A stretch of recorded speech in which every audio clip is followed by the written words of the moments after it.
taga Maynila, ano?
Huwag mo na dagdagan yung tatlo, ha?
Lahat ng sektor pinipilit natin na bigyan ng atensyon, dahan-dahan, unti-unti, pero strategic, no?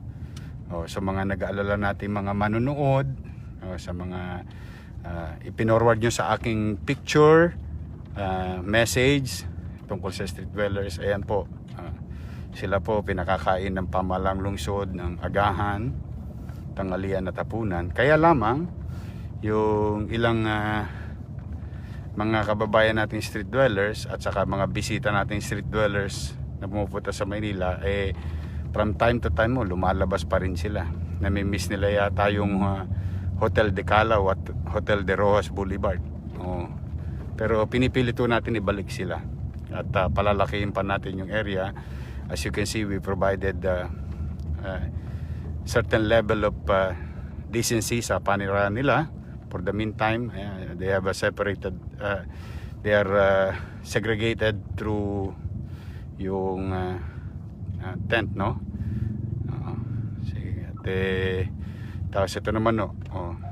Para sa mga kinakabahan na kung meron bang food supply, diretso mo lang. Tuloy-tuloy po tayo, ano? Ito lang po na exempt sa curfew. Ito po yung recto, no, na portion sa gabi na gulayan. Tuloy-tuloy po yan kasi ang logic behind, para lahat ng pamilyang bayan na pangunahing bilihin ng ating mga kababayan, no, ay patuloy na magkaroon ng enough supply ng basic goods or basic product. Yan po yan, tuloy-tuloy po yan. Karne, lahat ng uri ng karne, gulay. Sila po sa area na ito, mapapansin ninyo, ayan, medyo kanina pinapulis natin yung mga yan na maghiwa-hiwalay ng kaunti, huwag magdikit-dikit.